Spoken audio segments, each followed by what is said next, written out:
A prescrição possui enorme importância no processo do trabalho, porque estabelece limites temporais para o exercício das pretensões relacionadas às relações laborais. O direito não protege indefinidamente situações que permanecem sem movimentação ao longo do tempo.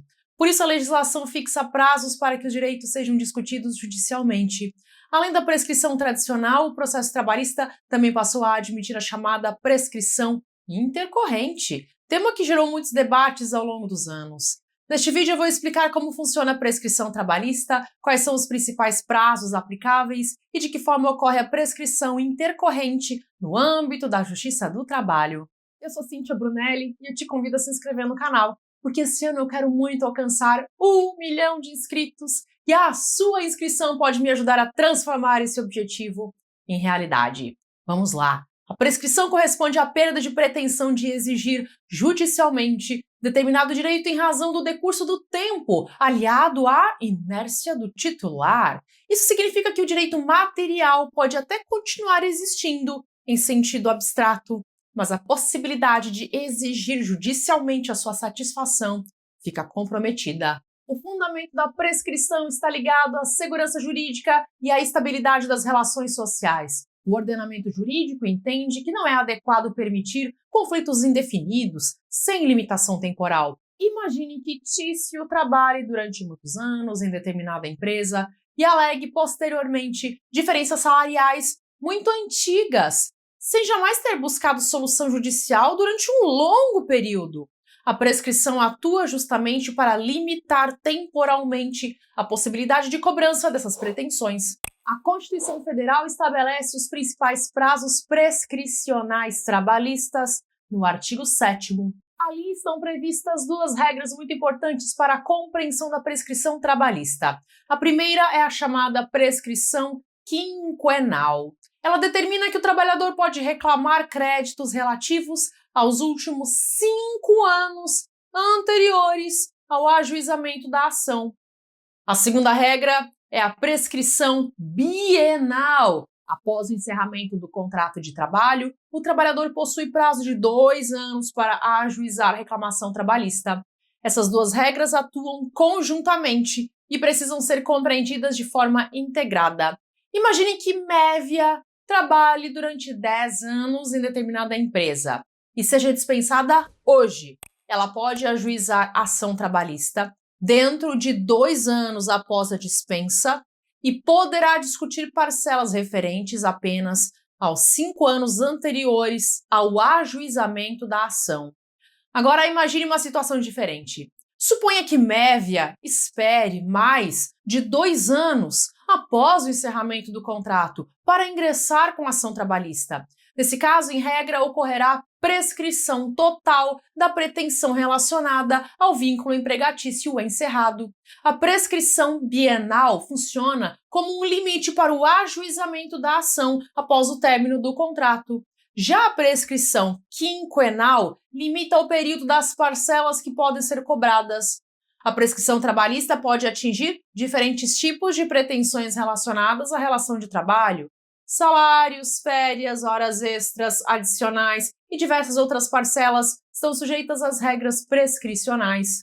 Também existe distinção importante entre prescrição total e prescrição parcial. A prescrição parcial costuma atingir apenas parcelas anteriores ao limite temporal permitido. Já a prescrição total pode atingir integralmente determinada pretensão. Imagine que Semprônio alegue um descumprimento contratual que se renova mês após mês, como o pagamento incorreto de horas extras.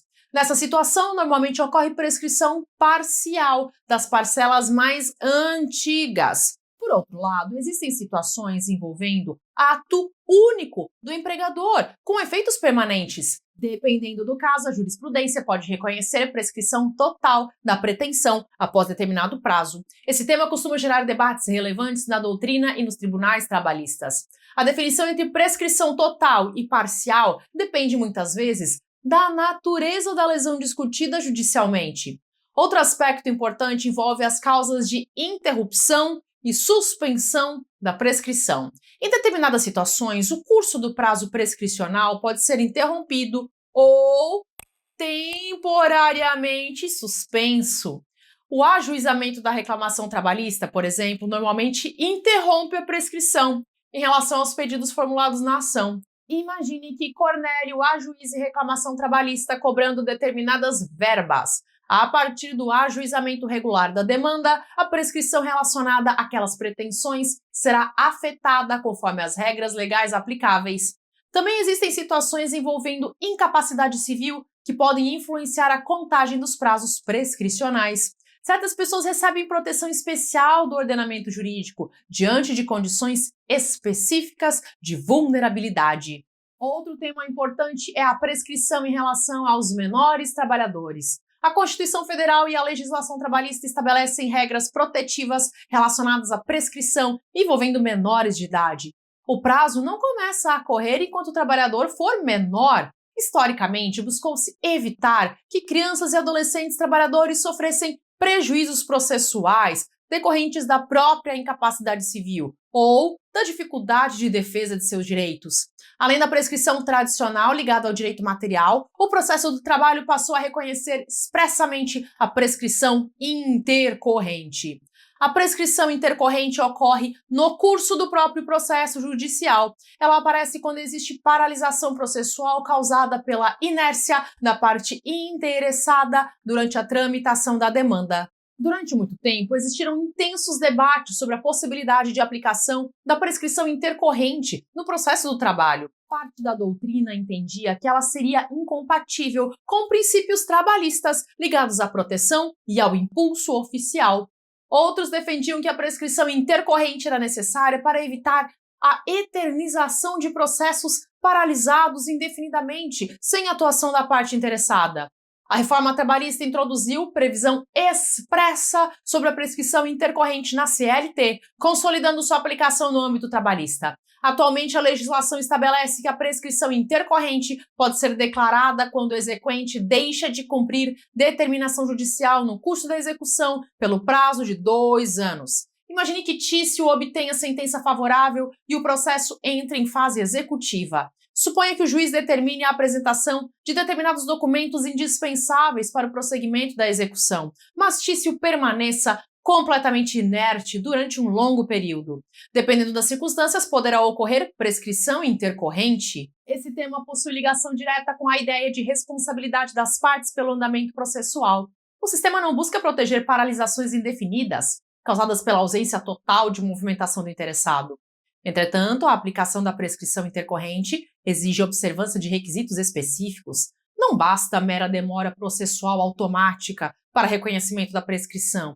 Normalmente exige-se demonstração de efetiva inércia da parte diante de determinação judicial concreta voltada ao prosseguimento da execução. Outro ponto importante é que a prescrição intercorrente costuma aparecer principalmente na fase executiva do processo trabalhista, quando surgem dificuldades relacionadas à localização de bens ou continuidade dos atos executórios. Imagine que Mévia obtenha condenação favorável, mas não indique meios para a localização do patrimônio do devedor, mesmo após determinações judiciais específicas. Dependendo do caso concreto, o processo poderá permanecer paralisado e gerar discussão sobre prescrição intercorrente. A contagem do prazo prescricional intercorrente também exige observância de critérios processuais específicos. O termo inicial normalmente está relacionado à ciência da parte acerca da necessidade de prática do ato processual. Outro aspecto relevante é que a prescrição possui natureza de matéria de ordem pública. O juiz pode reconhecer a prescrição por iniciativa própria, independentemente de provocação das partes. Isso amplia a importância do tema dentro do processo trabalhista. Outro ponto importante é que a prescrição não se confunde com a decadência. Embora ambos os institutos estejam ligados ao decurso do tempo, eles possuem diferenças técnicas relevantes no direito. A prescrição normalmente exige a pretensão de exigir judicialmente determinado direito. Já a decadência costuma atingir o próprio direito potestativo relacionado à prática de certos atos jurídicos. A compreensão adequada das regras prescricionais é fundamental para a atuação eficiente dentro da justiça do trabalho. Os prazos influenciam diretamente a possibilidade de exercício dos direitos e a própria viabilidade das pretensões judiciais. Se você chegou até aqui, deixe o seu comentário com a frase: conhecer o direito muda vidas.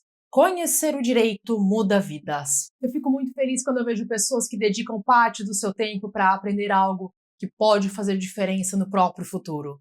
E se você assistiu esse vídeo até aqui, existe uma boa chance de que você seja uma dessas pessoas. Talvez você esteja tentando conquistar um objetivo importante. Talvez você esteja buscando mais estabilidade. Talvez você esteja procurando uma oportunidade de mudar de vida. Ou talvez você simplesmente tenha decidido que não quer mais ficar parado no mesmo lugar. Seja qual for o seu motivo, eu quero que você saiba uma coisa. O simples fato de você continuar estudando, mesmo quando sente cansaço, mesmo quando sente dúvida e mesmo quando os resultados ainda não apareceram, já mostra uma qualidade que muitas pessoas não têm: persistência. Nem sempre é fácil continuar. Nem sempre dá vontade de abrir um livro, assistir a uma aula ou resolver questões, mas quem aprende a seguir em frente, mesmo nos dias difíceis, acaba construindo uma diferença enorme ao longo do tempo. Então continue firme, continue estudando, continue acreditando que o esforço de hoje está construindo algo importante para o seu futuro. E se esse conteúdo ajudou você de alguma forma, compartilhe esse vídeo com outras pessoas. Muitas vezes, um simples compartilhamento pode levar uma informação útil para alguém que também está tentando aprender o direito, está tentando se preparar para um concurso ou conquistar uma oportunidade melhor. Agora eu quero aproveitar esses minutos finais para falar sobre um novo material que eu criei, pensando justamente nas pessoas que estão começando. Ao longo de mais de 10 anos produzindo conteúdo sobre direito para a internet, eu tive contato com milhares de estudantes. Nesse período, eu já publiquei mais de 1000 vídeos gratuitos no YouTube e eu acumulei mais de 50 milhões de visualizações nos meus vídeos. E existe uma dúvida que aparece o tempo todo: por onde eu começo a estudar? Essa pergunta acompanha muitos concurseiros, principalmente aqueles que nunca estudaram o direito antes. E eu entendo perfeitamente essa dificuldade. Quando a pessoa abre um edital, encontra várias matérias jurídicas diferentes, vê leis, códigos, princípios, conceitos e expressões que nunca tinha visto antes, é normal sentir insegurança. E aí muitas pessoas acabam pulando de material em material, sem construir uma base. Outras passam meses estudando e mesmo assim continuam com a sensação de que não estão entendendo o que realmente importa. E algumas pessoas acabam ficando tão perdidas que desanimam e abandonam os estudos. Foi justamente pensando nisso que eu criei o Direito Básico para Concursos. É um box com 7 e-books que reúne 15 das matérias mais importantes para concursos públicos. Dentro de cada matéria, eu selecionei os temas que mais aparecem nas provas. O objetivo foi criar um caminho claro para quem está começando do zero, ou para quem já tentou estudar direito antes, mas ainda sente dificuldade para compreender os assuntos. Todo o material foi desenvolvido com linguagem simples, explicações acessíveis e diversos exemplos práticos. Eu sempre acreditei que aprender o direito não precisa ser complicado. Durante a minha trajetória, a minha preocupação foi encontrar formas de explicar conteúdos difíceis de maneira fácil de entender. E essa mesma filosofia está presente em cada página desses materiais. Quando eu estava lá na escola, eu não era aquela aluna que tirava a nota máxima em tudo. Pelo contrário, na verdade, eu era uma estudante bastante comum. Em algumas matérias, eu até ficava em recuperação. E eu conto isso porque eu não quero que você imagine que os meus resultados aconteceram porque eu tinha alguma facilidade extraordinária. Não. O que mudou a minha trajetória foi a vontade de aprender. Quando eu fiz a faculdade de Direito, eu levei os estudos muito a sério. Eu me formei com média 9,5, a maior média da minha turma, e eu recebi até uma medalha pelo meu desempenho acadêmico. E antes mesmo de concluir a faculdade, eu já tinha sido aprovada no exame da OAB e em 2 concursos públicos. E logo depois de me formar, eu tomei posse e comecei minha trajetória como servidora pública. E tudo isso reforçou uma convicção que eu tenho até hoje. Pessoas comuns podem alcançar resultados extraordinários quando encontram a direção certa e mantêm a constância. Além dos 7 e-books, o Direito Básico para Concursos também conta com um bônus especial, chamado Curso Aprovação Acelerada é um curso com 7 aulas em que eu compartilho os principais pontos que todo concurseiro precisa conhecer para evoluir mais rápido. Você vai aprender sobre rotina de estudos, foco, memorização, o estudo das leis, definição de objetivos, mentalidade e técnicas para acelerar o aprendizado. São conhecimentos que complementam perfeitamente os conteúdos dos e-books e ajudam você a construir uma preparação mais eficiente.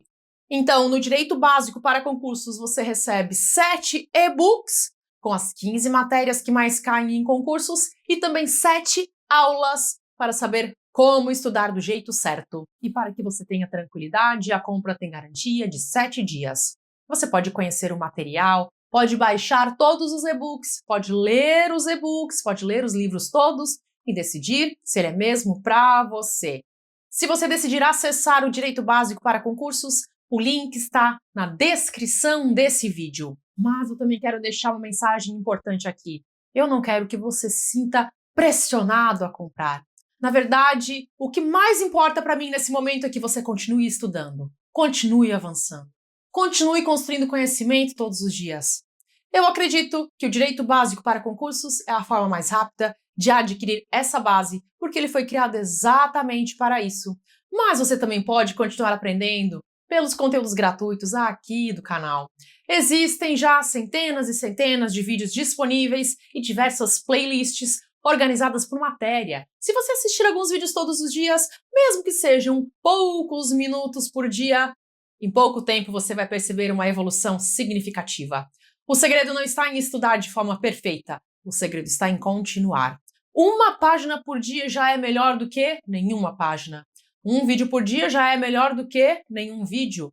Uma pequena evolução diária gera uma transformação enorme quando você olha para trás depois de alguns meses. E antes de encerrar, eu quero dizer uma coisa para você. Existe uma grande chance de que você seja capaz de muito mais do que você imagina. Muitas pessoas que conseguem a aprovação passaram por momentos de insegurança, medo e dúvida. Muitas vezes elas pensaram que não conseguiriam. Muitas vezes sentiram vontade de desistir, mas continuaram. E talvez você também esteja vivendo algo parecido nesse momento. Se for o seu caso, não desista de si mesmo. Continue caminhando, continue aprendendo, continue acreditando que o esforço de hoje pode abrir portas importantes amanhã. Vou deixar aqui agora disponível uma lista de vídeos gratuitos para você clicar e aproveitar. Assista pelo menos mais um vídeo hoje! Você já está no ritmo de estudos. Vale a pena aproveitar esse momento. Tenho certeza que você vai encontrar muito conteúdo útil para continuar avançando. Até!